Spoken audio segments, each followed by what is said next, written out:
mati adalah orang-orang yang putus asa dalam kehidupan. Tak boleh putus asa, tuan-tuan.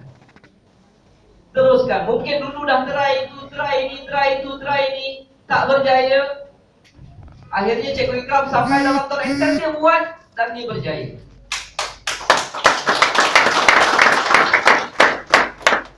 Mungkin ada yang belum join lagi. Mungkin tadi dengar Cikgu Ikram cakap, sekarang dengar saya bercakap. Cuba kita tengok yang tak bercakap. Betul ke tidak dalam Tuan Excel ini? Saya nak minta rakan-rakan yang dah ada dalam Tuan Excel, yang dah buat Tuan Excel ini, siapakah di antara kita yang ada dalam bilik ini, dia punya commission lebih besar daripada kebiasaan dia top up ataupun bayar bil sebelum ini? Silakan tangan. Tuan-tuan yang belum berjaya, yang belum dapat commission ataupun yang belum join, tengok tangan-tangan ini semua, tuan-tuan. Mereka bukan setakat pakai handphone free. Mereka pakai handphone dapat duit, tuan-tuan.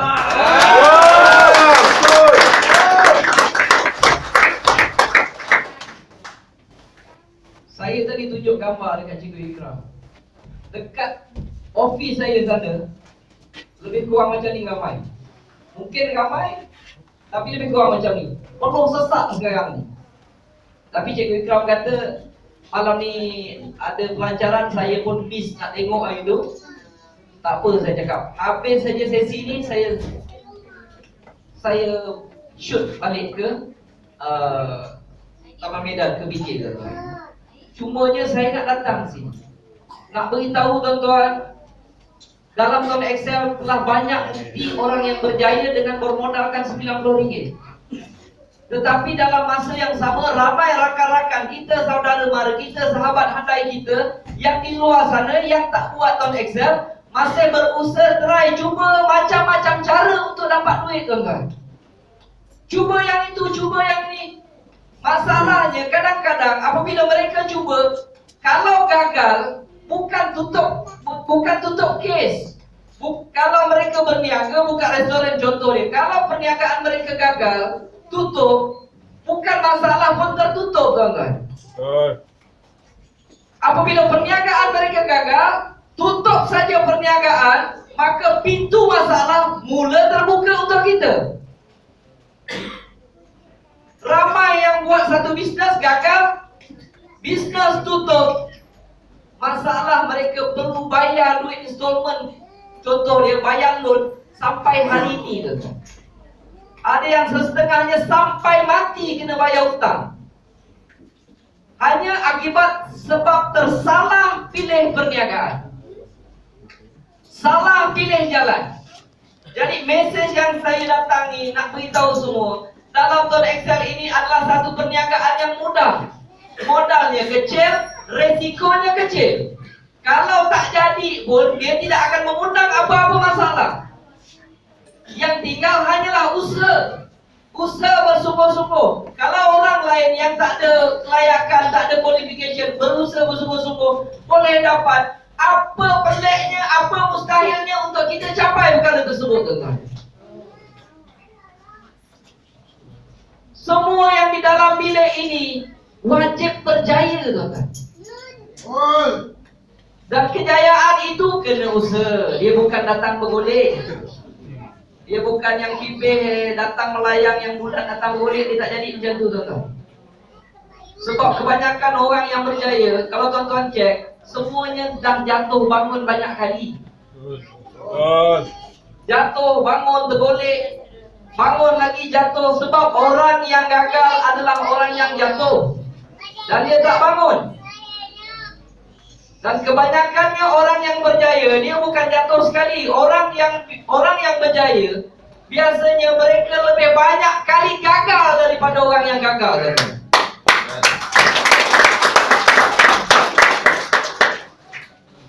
Dan di sini saya nak kongsikan, 4 tahun setengah saya telah melalui satu proses kehidupan yang saya tak terfikir, tuan-tuan. Kehidupan yang memang tak sama dengan orang, tuan-tuan. Dah sama dengan apa pun saya tak pernah tahu.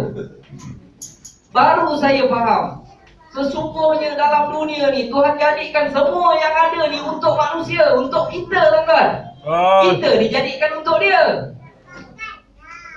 Yang ada rezeki dalam dunia ni semua untuk kita, dan kita ni untuk dia. Jadi pergi dan ambil. Tak boleh Encik Mazlan. Pasal tak boleh? Nanti kalau kaya sangat susah. Kaya sangat susah, saya kata. Nanti lupa Tuhan, jadi takabur semua apa. Saya cakap tuan, dalam sejarah kehidupan manusia, yang lebih ramai kufur adalah orang-orang yang miskin. Yang banyak terbesong adalah orang-orang miskin. Dan mereka ini miskin dan meminta-minta. Yang itu mereka banyak terbesong. Memang ada sejarah orang kaya lupa diri, banyak ada juga. Tetapi orang miskin yang terbesong jauh lebih ramai daripada orang kaya yang terbesong, tuan-tuan.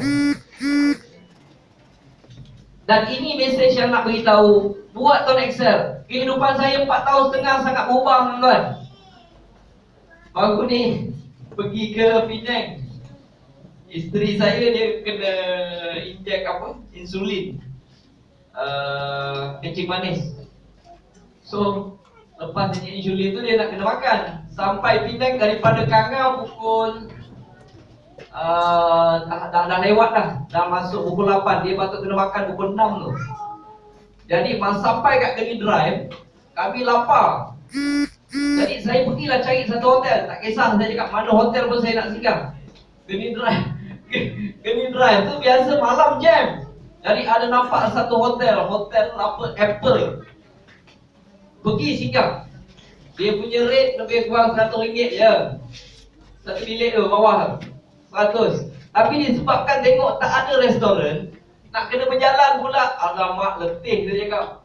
Rumah saya dah tak bergerak dalam kereta, dah kelaparan dah. Jom saya cakap, cari hotel lain. Masuk dalam kereta pusing. Adalah nampak satu macam hotel. Tak tahu ini shopping complex ke hotel ke, main singgah je. Singgah-singgah tanya hotel. Yang ini hotel ke? Dekat betul. Pun masuk. Nama dia G Hotel.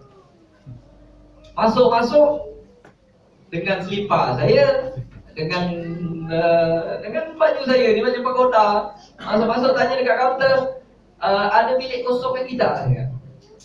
Dia kata tak ada encik, dah penuh semua. Aduh, saya kata tak apalah, saya kata dah nasib tak ada bilik lagi kan. Saya pun patah balik. Terbuka hati nak tanya, langsung tak ada bilik ke, saya kata. Satu pun tak apalah, saya kata. Saya dah tak larat nak pusing-pusing lagi. Ada, dia kata, tapi yang paling mahal.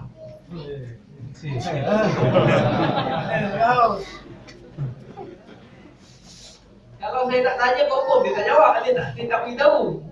Sebab saya U-turn balik kan, ni orang pasal tu dah pakai selipar buruk, baju pagoda ni datang. Dia kata ada yang paling mahal. Saya tanya berapa satu malam mahal tu? 1,700 dia cakap. Tak apalah, saya cakap ambil 2 malam.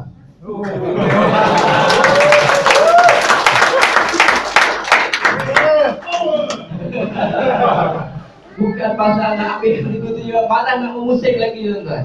Dan satu lagi disebabkan terfikir. Hari Selasa Cikgu Ikram nak buat opening class. Lagi satu dekat tempat saya ada mentor-menti.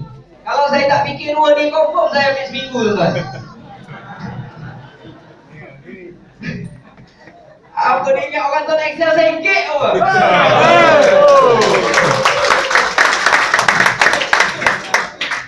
Silap dia. Lalu saya suruh sponsor dia.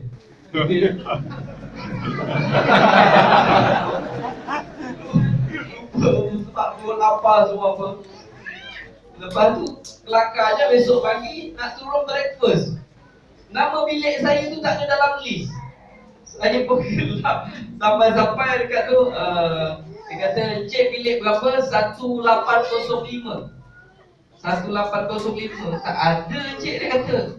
Alamak, saya kata. Bayar paling mahal tak dapat breakfast. Tak apalah encik, dia kata, boleh tanya tak dekat kaunter. Kaunter kata ada breakfast. Encik pergilah sendiri, dia kata. Tolong katanya, boleh, terima kasih. Saya pun berjalan. Jalan pergi dekat dia punya receptionist, tanya, boleh tanya sikit tak? Boleh, dia kata. Agak-agak nak kena bayar berapa bilik kamu dapat breakfast?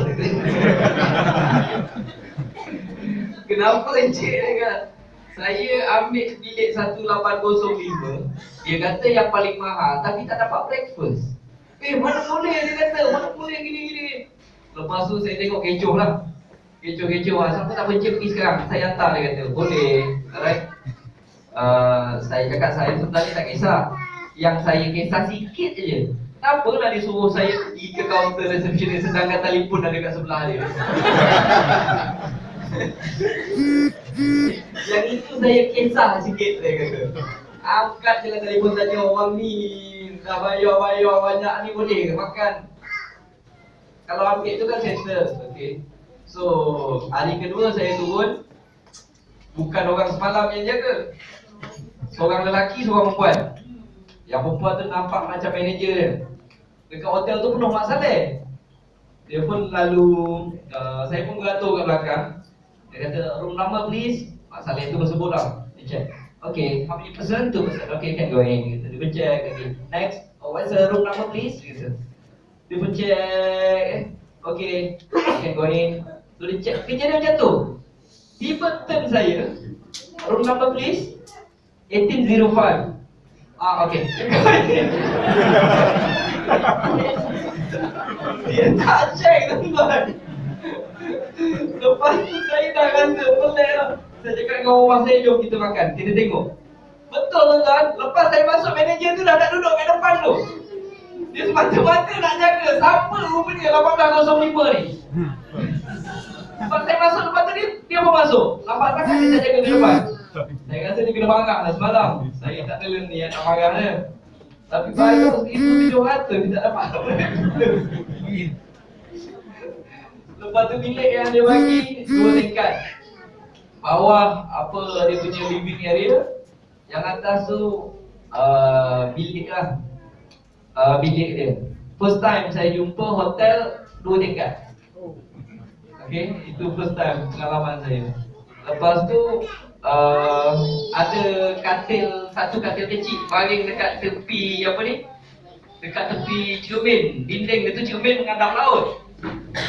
Saya adalah sekali tertidur. Saya kali-kali saya ingat saya nak jatuh. Cepat-cepat saya mengangkat bawah katil.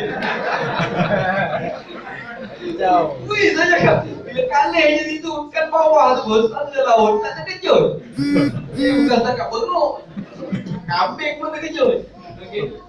Tapi saya tak berniat nak pergi kat situ. Tapi dalam keadaan macam tu, dia tak jadi masalah. Okay. Yang itu sebab saya dapat hasil daripada Turn Excel. Alhamdulillah, terima kasih pada Turn Excel. Dan itu contoh-contoh pengalaman yang saya ada dalam kehidupan. Satu lagi, macam dekat Asunta, tuan-tuan. Dekat Asunta ada satu bilik. Bilik tu bilik premier. Orang staff nurse dekat Asunta tu sampai panggil bilik tu bilik Encik Mazlan. Bilik tu satu hari 600 tengah. Bilik sahaja. Dan saya memang selalu booking bilik itu bukan untuk saya, untuk ahli-ahli keluarga saya, pak saudara, mak saudara, untuk hantar ke situ. Dah banyak kali dah. Daripada pak saudara, lepas tu mak saudara, pada bapak mentua, lepas tu adik ipar, semua saya masukkan ke situ. Sebabnya kalau orang sakit macam mana sekalipun, tuan-tuan, dah sakit teruk sangat, cuba hantar masuk ke bilik yang macam tu. Masuk-masuk ada limau, oren, semua berikat. Lepas tu sofa ada, satu bilik satu orang lah. Lepas tu ada bilik lain lagi, khas untuk menunggu. Nak waktu melawat ikut suka lah. Kalau macam tu, tuan, kalau kita sakit sekalipun, Masuk bilik macam tu 20% hilang sakit tuan-tuan. Suasana dia lain. Contoh sekali yang paling best sekali pak saudara saya. Pak saudara belah rumah saya lah, duduk dekat Johan Setia. Masa saya pergi melawat dia, orang dah bacakan Yasin. Dah baca Yasin tuan-tuan. Ramailah anak dia, isteri dia menangis-nangis. Saya pun datang tengok. Memang tinggal kulit dengan tulang. Daging dah hilang ke mana saya tak tahu. Sebab dah 3 bulan tak makan. Saya pun tengok, wish. Tapi kadang-kadang dia tutup muka. Orang ramai, orang baca Yasin ramai. Saya cakap biasanya kalau orang nak meninggal tak pernah tutup muka. Saya tengok, saya rasa pak saudara saya ni dia dah despair, putus harapan. Mungkin sebab dia dah berubat macam-macam, dia dah putus asa. Tapi saya